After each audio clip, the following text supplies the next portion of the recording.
तो चलिए आज एक ऐसे सफर की कहानी सुनते हैं जो शुरू तो मुंबई की भीड़-भाड़ वाली लोकल ट्रेन से होती है, लेकिन हमें ले जाती है जिंदगी के कुछ बहुत ही गहरे सवालों तक।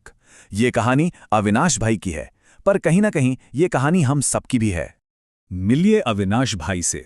मुंबई के लाखों लोगों की तरह इनकी जिंदगी की धड़कन भी पता है किस पर चलती है? लोकल ट्रेन के टाइम टेबल पर। हर सुबह वही सफर और हर शाम वही मंजिल। तो कहानी शुरू होती है सुबह 7:30 बजे की लोकल से। लेकिन ये सिर्फ एक ट्रेन नहीं है, ये तो अविनाश भाई की जिंदगी का वो घूमता हुआ पहिया है। एक ऐसा चक्र जो ना जाने कितने सालों से बस घूमे जा रहा है। हर दिन की शुरुआत अलार्म की उसी तीखी कानों में चुभने वाली आवाज से होती है ना? एक ऐसी आवाज जो सपनों को तोड़कर हकीकत की दौड़ में शामिल होने का बुलावा देती है। और फिर क्या, बस शुरू हो जाती है रोज की भागम भाग।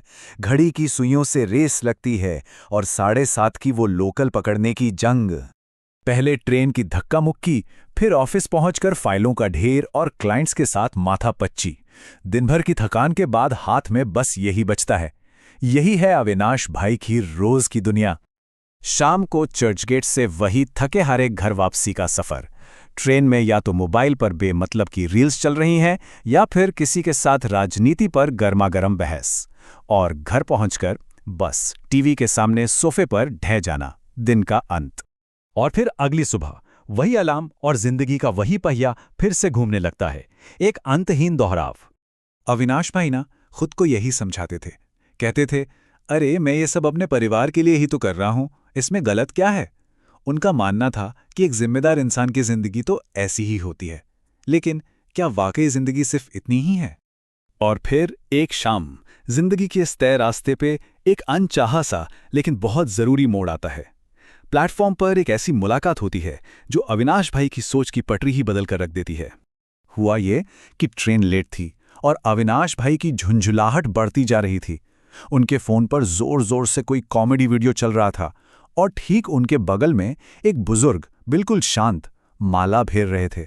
सोचिए, एक ही बेंच पर दो कितनी अलग अलग दुनियाएं बस रही थीं। अचानक से उन बुजुर्ग ने माला रोकी और अविनाश भाई से एक बड़ा सीधा सा सवाल पूछा, बेटा ये ट्रेन कहाँ जाएगी? अविनाश भाई ने थोड़ा चौंक कर जवाब दिया, काका ये बोरीवली जाएगी।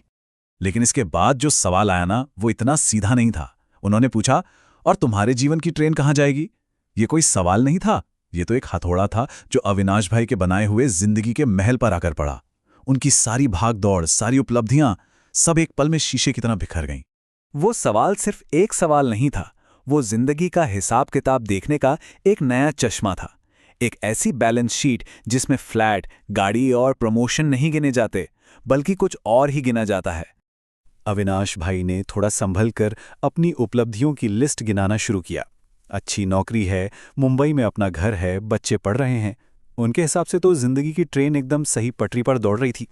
तब उन बुजुर्ग ने बहुत प्यार से समझाया। बोले, बेटा ये नौकरी, ये कुर्सी, ये सब कुछ वक्ती है। तुम्हारे जाने के बाद कोई और इसे संभाल लेगा। तुम्हारा परिवार भी अपनी जिंदगी में आगे बढ़ जाएगा। लेकिन तुम्हारी आत्मा, उसका सफर तो बिल्कुल अकेला है। क्या उसके सफर के लिए कुछ तैयारी की है?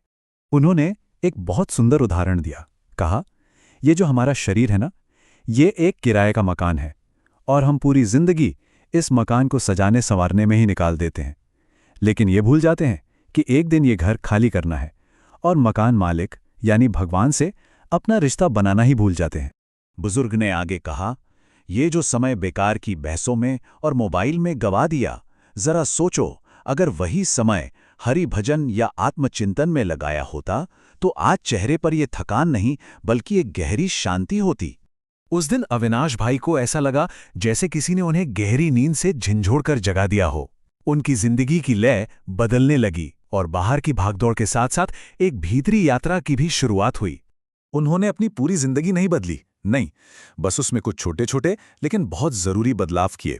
अब लोकल ट्रेन में मोबाइल स्क्रॉल करने की जगह मन ही मन भगवान का नाम लिया जाता है। शाम की बहस की जगह अब अंदर की शांति होती है और रात को सोने से पहले 10 मिनट का शांत जाप।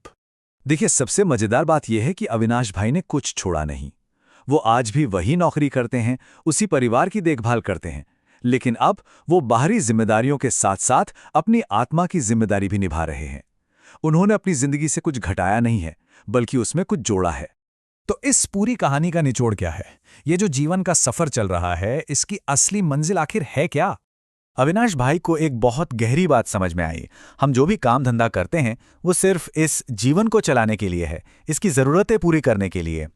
लेकिन भक्ति, या कह लीजिए आध्यात्मिकता, वो जीवन चलाने के लिए नहीं है। वो तो जीवन को सुधारने के लिए है, उसे एक गहरा अर्थ, एक नई दिशा देने के लिए है। और यही सवाल आज हम सबके सामने है। हम सब अपनी जिंदगी चलाने के लिए घर, करियर, रिश्ते सब कुछ बनाते हैं, और ये जरूरी भी है। लेकिन अपनी जिंदगी को सच में सुधारने के लिए हम क्या बना रहे हैं? हमारे जीवन की ट्रेन आखिर किस मंजिल की ओर जा रही है?